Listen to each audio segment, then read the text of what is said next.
Hello, my name is Sinam Sivaraja and today I will be presenting to you a speech about the environment. Nature is such a beautiful thing, don't you think? The beauty of Mother Earth has truly blessed us with things. For example, the clear sparkling water of waterfalls or the beautiful colorful butterfly that flies past us as we enjoy a picnic outside of our house, sitting on the soft grass with dewdrops on them from last night's mist. The chirping of birds as they fly around above the trees. Such a beautiful scenery, right? But how are we showing our gratitude to Mother Earth? We are throwing rubbish into the river, cutting down all the trees, open burning and setting fire to plants and the homes of animals. We say that Earth is dying, but it is not. It is getting murdered by us slowly and cruelly. How, you may ask? Let me bring you back to the incident that happened in Johor, where 13 schools had to be closed due to the toxic fumes from the Johor River that had poisoned over 300 people. Now, how did the toxic chemicals get into the river? It was found that two companies have illegally dumped 20 to 40 tons of oil waste and toxic chemicals into parts of the river. Such a careless, selfish act that not only harmed people but the aquatic plants and animals as well. It is these kinds of acts that is slowly murdering Mother Earth. All of our actions are contributing factors towards the climate change that all of us are complaining about. So what are the climate changes we can expect? Well, among others, temperatures will continue to rise, more droughts and heat waves, hurricanes will become stronger and more intense, and the Arctic is expected to become ice-free. In short, we are practically committing suicide. Let me tell you about some of the damages that is already taking place around the world. First, the Amazon rainforest in Brazil. It is the largest rainforest on Earth and is famed for its biodiversity. It is undergoing a very large scale of deforestation. The idea was to convert the forest to cropland. Nevertheless, it is the biggest deforestation in the world and is causing a large-scale, irreversible ecological disaster. So far, more than a quarter has been chopped down.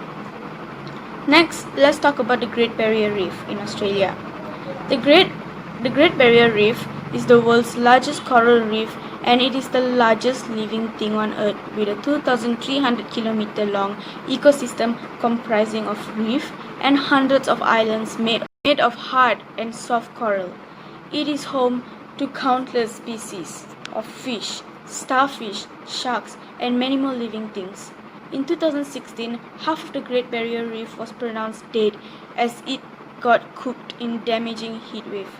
Can you imagine how bad the heat is that it can penetrate deep into the ocean and kill the coral and surrounding lives? Recently, it was announced that the coral reef is breaking apart due to the heat in the atmosphere. According to scientists, this situation is a warning bell for the world in the battle against climate change. Unfortunately, I'm not done yet.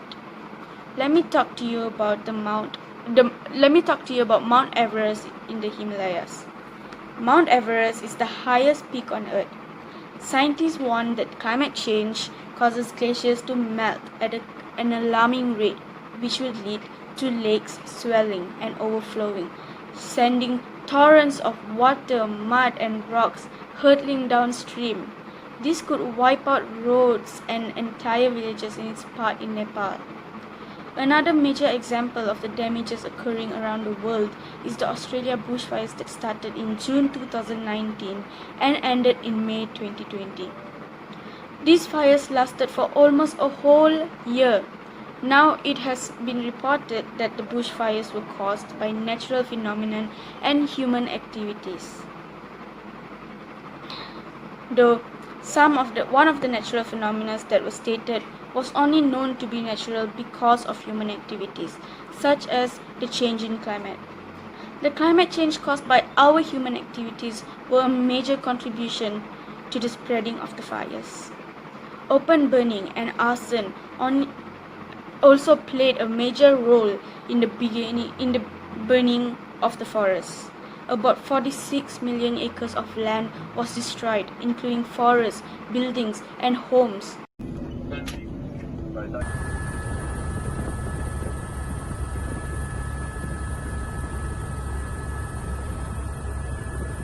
Because of these fires, about 3 billion animals were killed.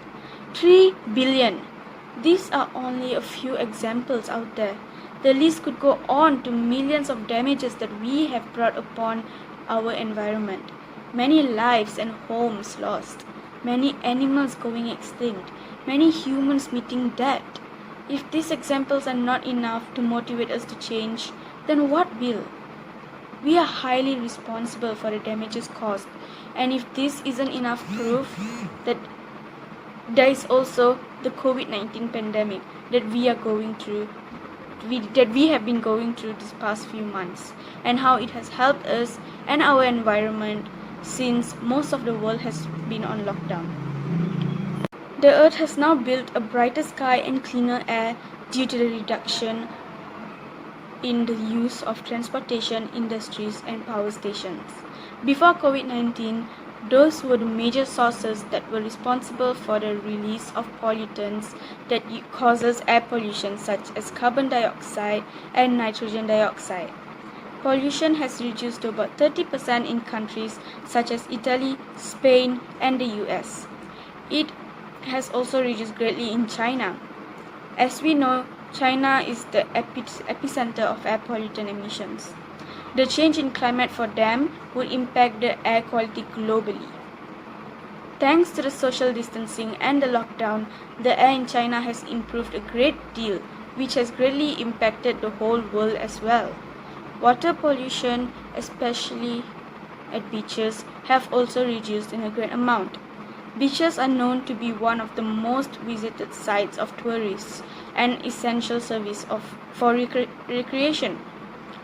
Due to the social distancing rule, many beaches, lakes, and seas have been left alone and untouched, thus reducing the amount of littering and boat activities. These beaches are so much cleaner and clearer now, especially in places such as Spain and Mexico. Since people's movements and activities have decreased vastly, the environment has been blessed with cleaner and clearer water, and also cooler air. We all have a role to play in saving Mother Earth. We as individuals can start small. So what can you do? Here are some ideas I found on the internet to guide you so that we can all practice helping out the environment in our daily lives. We can use reusable bags for grocery shopping. We can practice the 3 R's, which are reuse, reduce, and recycle.